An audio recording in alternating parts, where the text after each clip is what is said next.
Europa League Group E begins today as we play Club Brugge of Belgium and Athletic Bilbao of Spain. It is going to be two very tough matches. Last time we were at this stage of the Europa League, we did actually manage to get out of the group stages, and it was just last season. I'm not so confident this time around. We are going for Juris Melkemjans as our goalkeeper today because I think he's as good as what's his name? I've forgotten his name. Zommers. I think he said Titov. He's our right back. Maris Miklov with it to Perkons. Also, Janis Vugels isn't playing because Perkons is probably better than Vugels, which is something I was not expecting to be able to say. Bruges with the ball, clears it upfield, but Meisteradze, the Georgian fullback, collects it. We're going to come forward once again. Maris Miklov back to Perkons. Spent a couple of seasons, I think, out on loan at Riga. Not the best pass. And now Bruges can come forward with the ball. Vanakem across to Sinkgraven. On the left-hand side is Lang. It is Lang. I thought it was Shane Long for a moment then. Lang's going to try and get this cross in. He's got Bossard in front of him. It is crossed in, and it has found its way into the bottom corner. Vanaken with the opening goal of our Europa League. But unfortunately, it goes to Club Brugge. That Club Brugge goal was their first shot as well of the match. We've had apparently two. We haven't really seen a huge amount. We are 25 minutes in, and I'm concerned. Taihi has also apparently taken a knock. He looks like he wants to be substituted, so we probably should be looking at doing that. It is another chance possibly going for Bruges. Perkon smashes it upfield for us. It's going to be Oleg Skorks chasing the ball down all the way back to Ethan Horvath. Possibly. I think it's Ethan Horvath. It might not be how it's said. Taihi does not have the legs to run after that ball, and Lang can once again go down that left-hand side. Bossard with a superb slide tackle. Keep it in play? Yes, he does. Finds the Ivorian Frank Dow. Bossard, the Frenchman, plays it long in towards the middle of the pitch. Controlled well by Oleg Skorks. Kicks it into a Bruges man. Gorgs goes off to the right-hand side though. He's got loads and loads of space. Doesn't have Taihi for support because he's injured himself. Rika's tackled him. And now again it's gone all the way back to the keeper. What is this highlight? There's a goal. There's a goal happening. It's one of those highlights. It's going back and forward. Dennis now has the ball. Maris Miklov steals it. Good. If the ball keeps going this way, this is perfect. Oleg Skorks makes some space for himself, goes for goal, tries to put it in the bottom corner. It would have been a cracking finish from the youngster, but it does go wide. We need to do this Taihi sub. I don't think that is going to help him out at all. So we're going to do Stefan Hagens. Stefan Hagens is going to be the man to come on. Even though, weirdly, my assistant manager said this guy, Cesar, he's a centre-back and a central midfielder. He's not a right winger. Half-time then, Club Brugge 1-0 to the good, but we have been the better side. We just haven't taken our chances. Look at some of these chances we've had have been pretty decent, and we just haven't managed to do something from it. So I'm going to say you've been unlucky, and then attackers, which is apparently just those two. I want you, and I want the wingers, although Taihi's been subbed. Do I say you've been unlucky? No, you haven't been unlucky. You weren't that bad. I've got faith. Improve. Bilbao have taken the lead against Malmo, but because Malmo have scored, it means we have dropped all the way down to the bottom of the group. Juris Melkemjans with the goal kick. If we lose against Bruges, it's not the end of the world, but this is probably... Is this one of the winnable games? It's probably not. They're probably the top seeds, aren't they? So maybe losing against Bruges away from home isn't the end of the world. A point would be lovely. It is a headed ball forward. Gorks has got onto the end of that. Gorks might put this one in. He doesn't manage to get it past the goalkeeper, and it is cleared for a throw. Gorks has had two very good chances now and has basically balls both of them up. It is an effort going over the bar from Bruges. Melkemjans takes the goal kick to Frankie Dow. 22 minutes-ish to play towards Gorks. He doesn't even jump for it. He doesn't even bother to jump. He just stood there and hoped the ball would come for him. Dennis plays it back to Kasunu. Right-hand side is this man. Connor Plyer maybe crosses that ball in. Loads of space. Lang tries to get a shot away. We've managed to somehow scramble the ball clear. Right, time for some changes. It is going to be Paulsen coming on. First time we're going to see the young Icelandic man. He's coming on for Michael Zjerkovs. Do we also do... Smirnovs is having a shocker. He's having an absolute shocker. Stuypnikes, you can't really play on the left wing, can you? I mean, you're training there. It's fine. There are some really strange things with this formation. Every now and then, our wingers and strikers just stop. And I think we have got to that point where our wingers and strikers have just given up playing football. Corner comes in. Maris Miklov heads clear. Stefan Hagens needs to get there, and he does so. I think that might be Paulsen off to the left-hand side. Stefan Hagens with this ball. Plays it on the ground. It's Oleg Skorks. It's found its way back to Stefan Hagens. Puts his effort into the bottom corner. And with 7 minutes of normal time to play, Chris Stapp's Stefan Hagens may have just rescued us a very valuable point. And some valuable coefficient points too.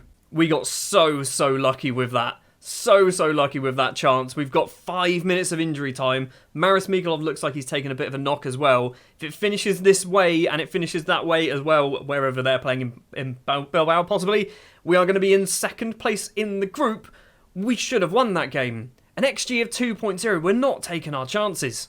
Taihi then is only out for 5 to 9 days, which is good. He'll be back ready for the next Europa League game. Maris Mikulov has sprained his wrist and he's out for longer. So hold on, a man who's pulled his groin, which is near the leg parts, you know, that you need for running and stuff, is out for 5 to 8 days. A man that's hurt his wrist, which is nowhere near the parts that he needs to use to play football, is out for 9 to 12. Someone explain to me how that works. Before the episode started, I asked the board for a new affiliate club and they have come back with some recommendations. So we have a couple of teams, or 3 teams from the second tier. I think it's technically the third tier, because you've got the future and then, it's the third tier, which is good. So we can either go the third tier or the fourth tier, or the second league or the third league. It's confusing. I'm not sure who to go for. So the idea is, basically, I want to be able to loan some of our fringe players to these clubs so they can get football, but also propel some of these sides up the table a bit. Looking at it, I'm thinking it's going to be probably RTUFC, because I'm looking at below average training facilities, basic youth. That's got basic. I assume below average is better than basic. That's just my thoughts here. We're going for RTU. Back for match number 2 in the Europa League Group E. I think it's Group E, isn't it? It is Bilbao. We are at home. So I got a little bit of hope, although I'm pretty sure Bilbao are a lot better than us.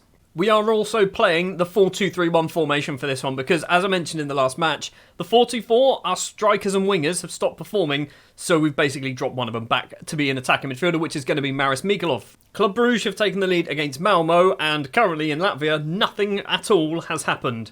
Taihi's on a 6.3, Bossard's on a 6.4, so they're trying to do a lot of their attacking down the left-hand side, but at half-time, not a single highlight to speak of. It is 0-0. I mean, I am happy, to be fair. I am happy with how it is going. I'm going to say to Taihi and Bossard, you kind of need to pay attention. I guess Frank Dow as well. I'm not furious, you weren't bad, but you can improve. Well, second half is going as well as the first half. It is still 0-0. We still haven't had a single highlight here. Malmo have pulled one back against Club Brugge. We are now 66 minutes in and nothing at all. Michal Zyrkov's going to be coming off. We're going to do Oleg's Gorks to play up front. We're also going to take off Taihi for Stefan Hagen, who obviously scored in the last match. Is this a highlight actually going to take place? Or no, it isn't. Looking at the match stats, we have been the better side. We have definitely been the better side. They've had 1 shot on target out of 4, and we've had absolutely no highlights in this match. Well, it's been a long time since that's happened. A 0-0 draw, and not a single highlight to speak of. I didn't turn off highlights, by the way. I didn't change it to just commentary only. We've had nothing at all. It's 0-0. It's another point. It's more coefficients. Well, I guess because that match literally lasted about a minute in terms of video time, we're going to go forward and we're going to be playing Malmo as well. We're going to have 3 matches in one episode. As the 4-2-3-1 formation didn't work particularly well against Athletic Bilbao, we are moving back to the 4-2-4 for the match against Malmo. I think we should be able to beat Malmo. Of all the teams in the group, Malmo are the weakest. We are 7 minutes and 45 seconds in. Sergei's counter back to Yanis Vugels. Long ball down the left-hand side. Meiseradze flicks ahead on to Oleg's Gorks. A little dink over the goalkeeper. 8 minutes played. Oleg's Gorks makes it 1-0. His 50th goal for the Skinnz Academy. He is 6.5 years old. This group is so tight. Right now, we are top of the group, despite the fact that we've drawn twice out of 3 games. It is ridiculous. We've got 3 teams on 5 points after 3 matches. Smirnovs controls this well. 24th minute. He's got a player behind him. Finds Taihi on the right-hand side. Gets past his man. Gorks again goes for goal this time. Diagni can easily hold on to that effort from the young Latvian striker. Diagni's going to carry on, though. What's going on? What's going on? The keeper kicks it over the halfway line towards one of their strikers. It's all the way back, though, to Juris Melkemjans, who, by the way, I think might be our number 1 goalkeeper. Normally what I do is I ask the assistant to pick the team. They normally put Zommers. Yurkovs is in here. Yurkovs makes it 2-0. It is a straight counter-attack. Juris Melkemjans gets himself an assist as well. And yeah, like I was trying to say, my assistant normally puts Zommers in and then I replace him with Melkemjans. He started to put Melkemjans in ahead of Zommers at the moment, which is great to see. Also, Route 1 football. I don't think we've ever done that.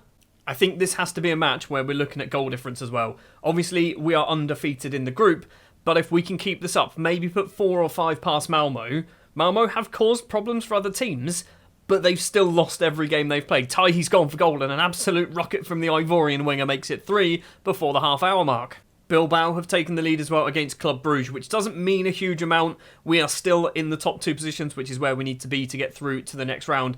Even if we finish third, we will drop down into the Europa League 2, which actually isn't too bad. Half-time, 3-0 up. They've had one shot all match, and we didn't even see it. We are all over this Swedish side. I'm very happy. Keep it up. Do we want to do any changes? Look at these green numbers. All of a sudden, our wingers have decided to turn up.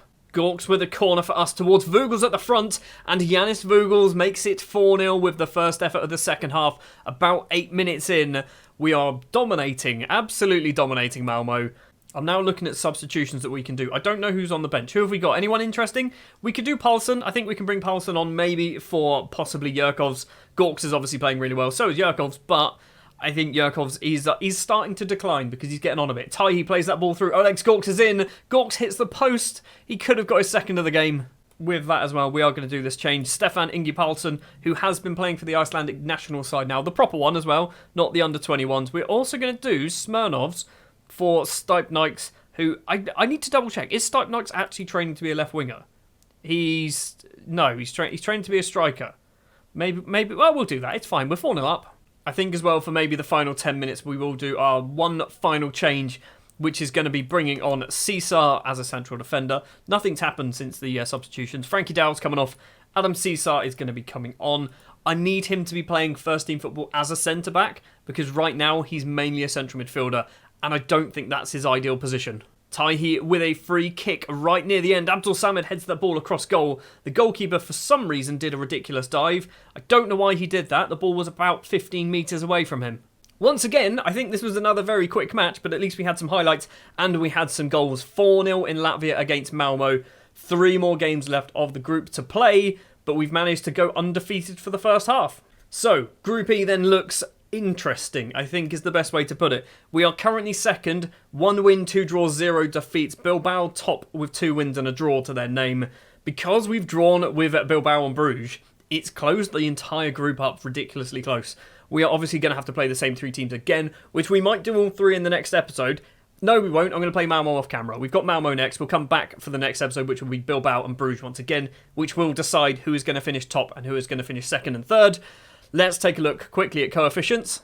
Let's take a very quick look, actually, at the league. We are currently top with 1 game in hand. Just 1 point clear. Ventspil's doing a very good job so far this season. Riga, Valmiera, Leipaja and Meta. Not too far behind, but probably too far realistically in the grand scheme of things. When it comes to coefficient points then, looking at where we are, 21st currently, 3.25. So we are still going down. We still have 3 more games to play. If we can pick up 2 more victories, I think we will surpass the 4.375, or at the very least get close enough to it so we're not going to be losing out too many points.